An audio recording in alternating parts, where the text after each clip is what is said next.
Bonjour, je m'appelle Sandra et je collectionne les cartes type tarot, oracle, petit Lenormand.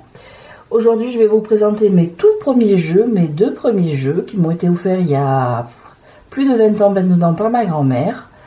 Elle n'était pas du tout dans la cartomancie, mais elle voulait m'offrir un cadeau avant que je quitte le nid.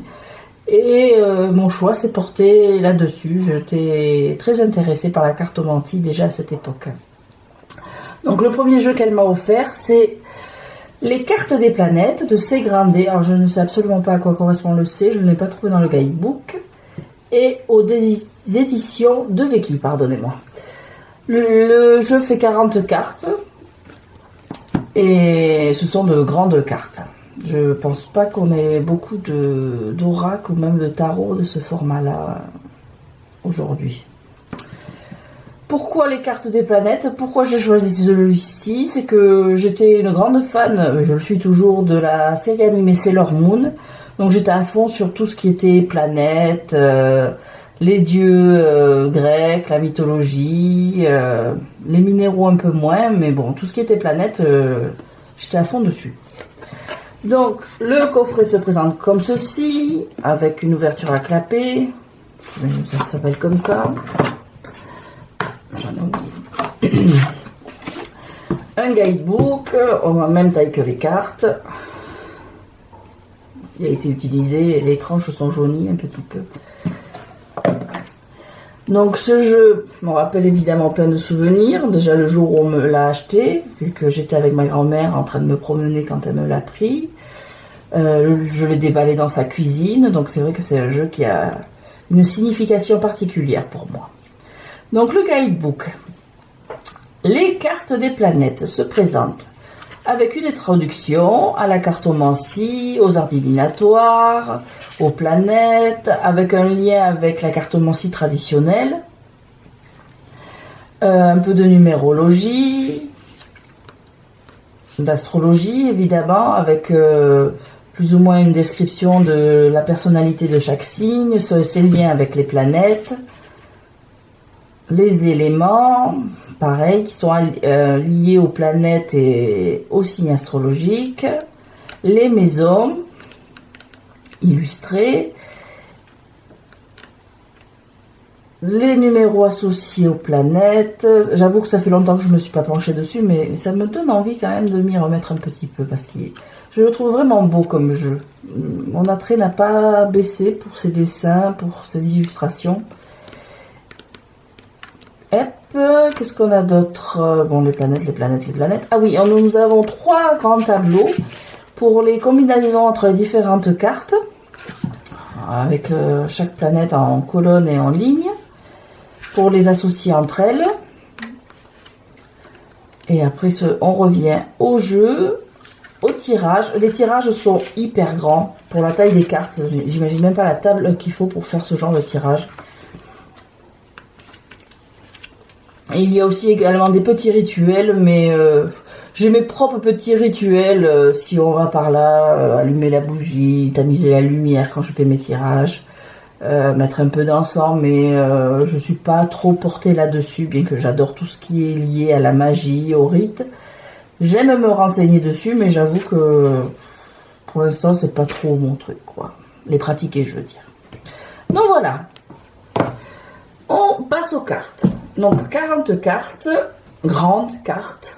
Je suis toujours dans le cadre, oui. Donc les cartes, elles sont de cette taille-là. Est-ce que j'ai une taille carte tarot pour donner une idée? J'aurais dû préparer ça bien avant. Allez, on va prendre celui-ci. On va prendre le Scarabeo. C'est encore ce que tout le monde a. Le Scarabeo de saison. Le premier qui me vient. Alors, voyez. Carte de tarot, le Scarabeo. Donc, le tarot en question, c'est le End of the Rainbow. Les cartes sont super grandes, quoi. Donc, elles sont dans un papier qui fait un peu canson, mais la texture fait un peu canson. Le grammage, j'y connais absolument rien, donc je vous dirai pas. Et le dos, c'est le dos, quoi. On va pas se mentir. C'est classique. Hein. Ouais, j'adore les dos. J'avoue que je peux et adorer un jeu et ne pas le prendre à cause du dos parce que c'est quand même la. Quand on l'étale, c'est quand même la première chose qu'on voit. Bon, là, c'est basique. Ça fait le travail, on va dire. Donc voilà, je repose ça, la petite carte. Je la rangerai plus tard. Donc on va commencer avec nos cartes. Donc, je suis toujours dans le cadre. Donc on commence par les éléments. Donc on a le feu. Donc chaque carte vient avec le titre, les mots-clés, les symboles des signes et le symbole ici bon, du feu. Et pour les planètes, ça sera le symbole des planètes. Il y a un cadre, mais je trouve que ça se marie très bien avec l'illustration. Les illustrations, alors je sais pas si c'est de l'aquarelle ou quoi, mais ça fait du dessin, oui, on voit que c'est de la peinture. Là non plus, je suis pas une experte. Donc le feu. La terre, l'air, l'eau, et après on passe aux maisons. Alors j'ai remis le jeu dans l'ordre du guidebook. C'est étrange qu'on commence pas par les planètes, mais bon. Alors les maisons. Je maîtrise pas complètement le symbole des 12 maisons. Mais bon, avec les mots-clés, l'image, on peut faire marcher un peu l'intuition et puis se laisser guider par les mots-clés. Là, bon, état d'âme, réflexion, la position de l'homme est reliée aux mots-clés. Le rapport à l'argent avec la maison 2. J'essaie de pas aller trop vite. C'est un peu la vidéo crash test, premier test. Maison 3, avec les frères, les parents, les proches. Ah, et la maison 4, c'est aussi les parents, mais c'est plutôt les racines, les origines. Là, il y a plutôt une idée de jeunesse, et puis là, une idée des ancêtres, des parents.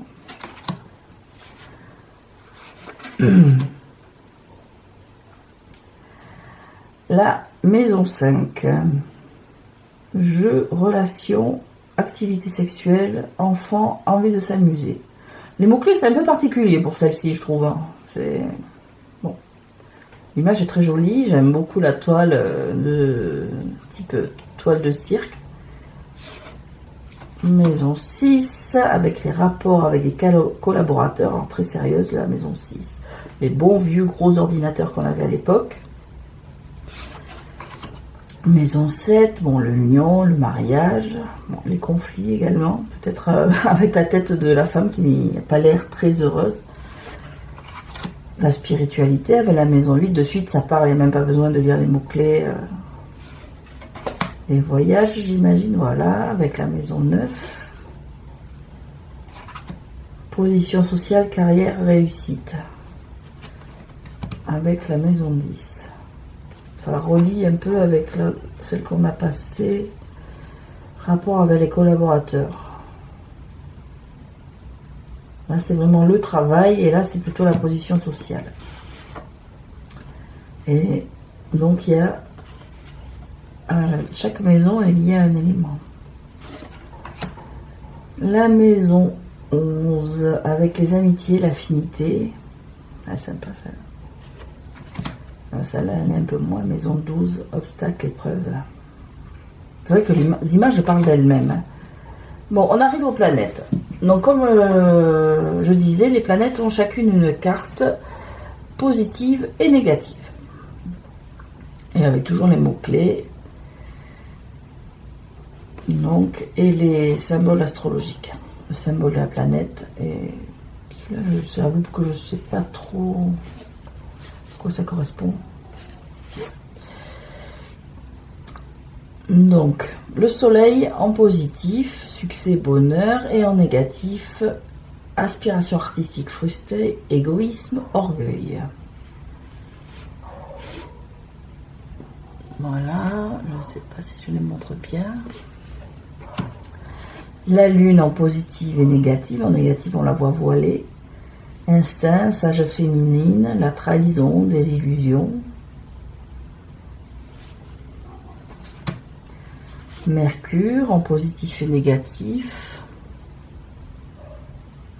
Rapidité, intelligence, habileté, malhonnêteté, vol, mensonge.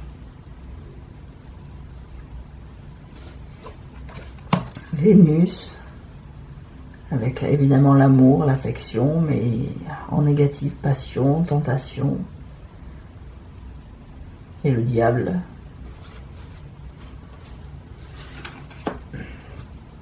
Mars, positif et négatif, virilité, force, esprit, initiative. Et puis en négatif, violence, arrogance. Là, l'image, je trouve qu'elle ne correspond pas forcément. Je n'ai pas une idée de violence ou d'arrogance. Bon, il y a l'épée, d'accord, pour la guerre. Mais colère, traumatisme, j'avoue que ça ne me parle pas trop là. Bon, Jupiter, on reconnaît Jupiter avec son sceptre en forme d'éclair là. Vitalité, épée, incapacité d'épargner en négatif. Tyrannie, oui. Zeus pourrait se montrer tyrannique, effectivement. Saturne, religion, spiritualité, sagesse. On l'a avec le moine. Et en négatif, tristesse, solitude, souffrance, vieillesse, destin favorable, échec. Ça fait un peu penser à la carte de la mort, mais pas forcément dans les mots-clés, non.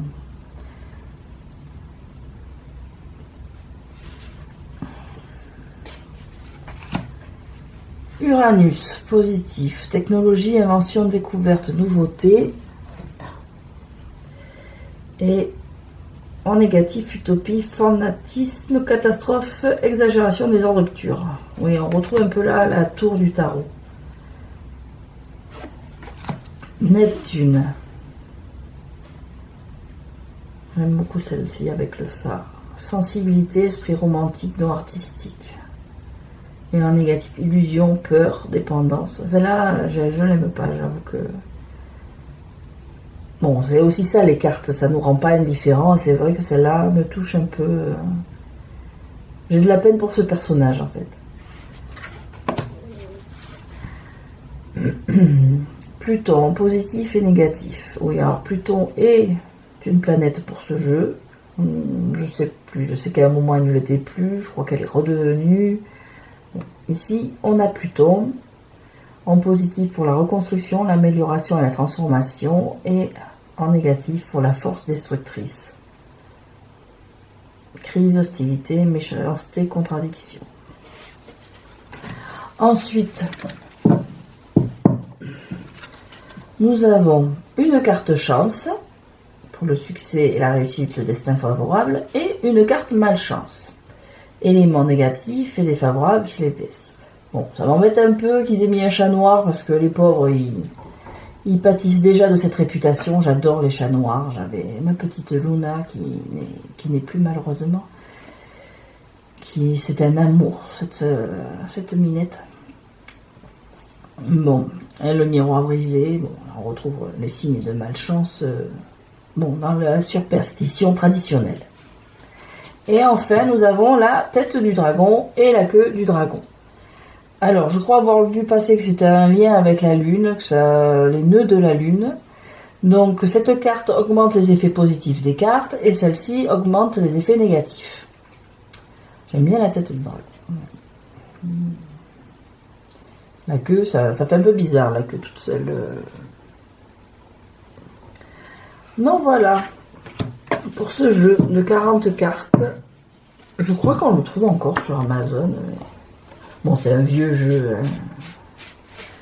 J'avoue que bon, je l'aime pas pour le côté sentimental, mais je ne l'utilise plus beaucoup, voire pas du tout. C'est que on est tellement inondé de jeux magnifiques qu'il y a toujours une nouveauté. C'est dur de résister. Bon, voilà.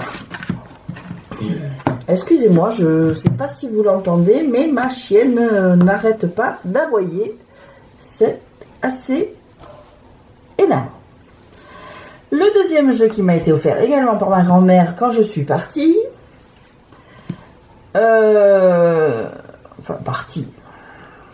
J'ai quitté le nid, comme on dit. Et les tarots de Laura Toine. Alors, c'est un tarot de Marseille. Dans vos éditions de Vicky également. Je me souviens pas s'il y avait autre chose à l'époque. Bon, je viens d'une petite ville, on n'avait pas beaucoup de choix non plus. Donc, le guidebook se présente également comme ceci, avec une introduction au tarot, une brève histoire du tarot, bref, bon, 4 pages. Pourquoi s'intéresser au tarot? C'est plus orienté vers la divination. Ah, il y a aussi une page sur la technologie. Excusez-moi. Psychologie. La psychologie, les bonnes cartes ne demandent pas. Je sais pas à quoi elle se réfère. J'avoue que je me suis pas penchée dessus en parlant de bonnes cartes. Bon.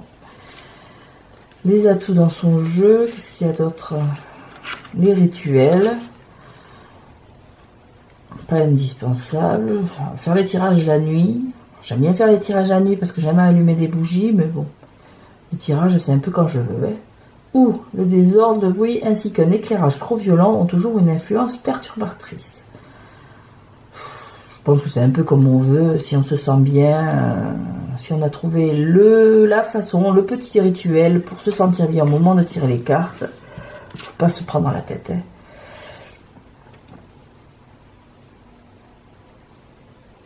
La lecture des cartes doit exclusivement avoir lieu dans des conditions de bien-être psychophysique. Il convient par conséquent de s'abstenir quand vous n'êtes pas suffisamment détendu ou reposé pendant la digestion ou les menstruations. Ben, voyons. Oui, c'est un vieux jeu, on va dire, c'est un vieux jeu. L'état d'esprit a un peu évolué depuis, c'est pas plus mal. Parce que bon, là, on est quand même dans des considérations assez vieillottes. Donc, le jeu de tarot. Le problème du sens des cartes. Alors, comme je vous l'ai dit, moi, je ne fais pas les cartes à l'envers. J'ai déjà bien assez à apprendre avec les cartes à l'endroit. Et après, l'analyse des cartes. Alors, c'est un tarot de Marseille. J'avoue que depuis que j'ai découvert le Rider-Waite, j'ai un peu laissé tomber les Marseille. J'avais fait des gris-gris. Il y a les tirages, évidemment, les tirages assez traditionnels. Bon, vu la taille des cartes, ça, c'est juste pas possible. J'ai une toute petite table, à moins de squatter la table de salle à manger. Alors ça, juste pas possible. J'ai des affaires, voilà, les tirages sont quand même assez conséquents. Bon, ça ajoute des tirages pour mes autres jeux. Et une bibliographie, ça c'est bien. Bon, c'est des vieux livres, 85, 93, mais le jeu, je crois qu'il est de 94, enfin cette édition. Voilà, donc voilà. Bon, alors c'est un Marseille, donc on va aller plutôt vite. Je ne l'ai pas beaucoup utilisé. Enfin, je l'ai utilisé dans le temps quand je l'ai eu. On va essayer de ranger un petit peu. Je l'ai utilisé dans le temps quand je l'ai eu, mais comme je ne sais pas si ça va se voir à la lumière. Oui, voilà, les majeurs j'ai utilisé. Hein, les mineurs elles sont neuves. Hein. On voit que les majeurs ont jauni, mais. Alors c'est vraiment un jeu classique. Avec des illustrations anciennes, on va dire. Bon, mais la qualité des cartes, c'est la même que pour l'Oracle des planètes. Le dos, ben, pareil, c'est on ne peut plus simple. Hein. Il y a toujours cet aspect carte cartonnée, canson. Bon, elles sont souples, hein, mais il faut pas s'amuser à trop les plier et trop les brasser, je pense. Donc voilà, donc on a le mat ou le fou. Bon, mais je l'ai mis en premier parce que j'ai classé comme le Rider-Waite maintenant. J'ai du mal à dire le mot Rider-Waite.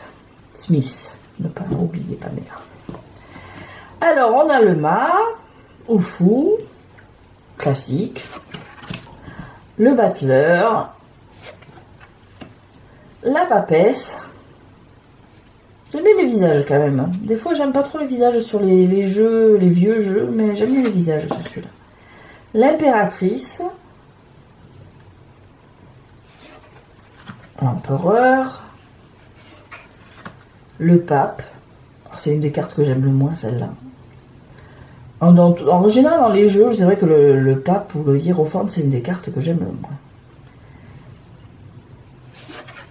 L'amoureux, en traditionnel, le chariot,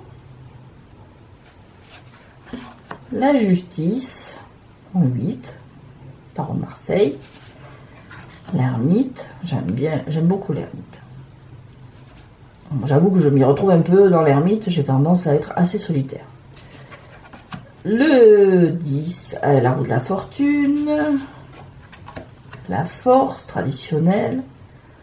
Elle fait un peu méchante vis-à-vis du lion. D'habitude, aujourd'hui, on a plus l'habitude de montrer la femme bienveillante envers le lion pour exprimer une force intérieure, une bonté d'âme. C'est vrai que là,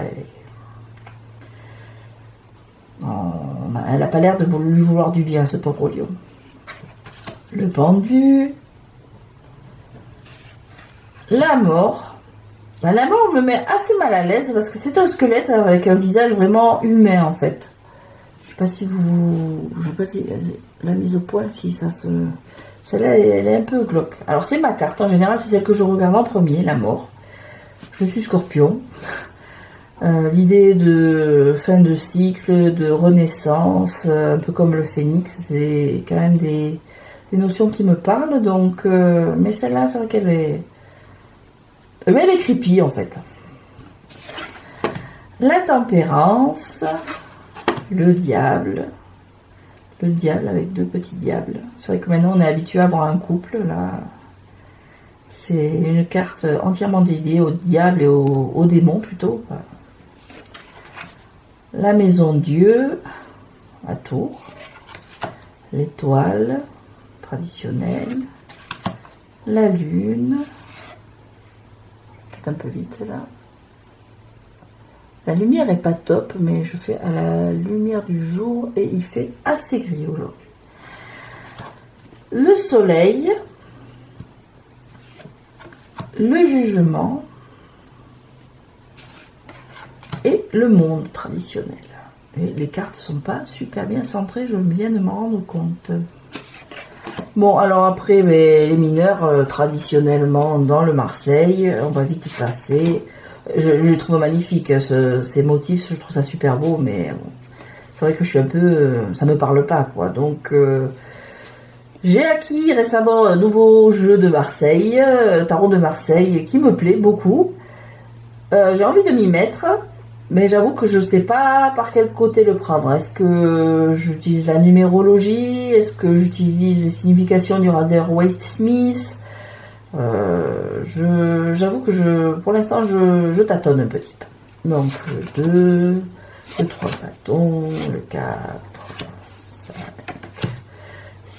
6, 7, 8, 9 et 10. Alors, les figures. Le valet, le cavalier. C'est des bâtons. Maintenant, on a des bâtons un peu plus fins. Là, c'est un gourdin, quoi. C'est des bâtons pour frapper. C'est l'image que ça me donne. C'est un bâton de défense. Et je n'étais plus dans le cadre. Le roi. Les coupes. Cette coupe est magnifique. C'est vrai que ça fait très coupe d'église. Et on est reparti. Ah, celle-là, elle n'a pas de numéro. 2, 3, 4, 5, 6, 7, 8, 9 et 10. Et on passe au valet. Au cavalier, à la reine. J'aime bien cette reine. Elle a l'air douce. Et au roi. Bon, excusez-moi, ça a coupé. Il s'avère que mon appareil photo ne me filme pas plus de 25 minutes. C'est bon à savoir. Comme je l'ai dit, c'est la première vidéo. C'est en forgeant qu'on devient forgeron. Je le saurai pour la prochaine fois. Donc j'en étais au denier. Il va falloir que j'apprenne à faire du montage. J'avoue que j'espérais faire une vidéo en chill, tranquille, en une fois en fait. Donc le denier. Donc comme je disais, j'aime beaucoup ce denier parce que ça rappelle un peu les empereurs romains, les grosses pièces d'or d'antan. Et je trouve dommage qu'il n'y ait pas le nom des artistes et des créateurs du tarot comme ça se faisait dans le temps, ou qu'on continue de voir de nos jours chez les artistes qui se penchent sur le tarot de Marseille.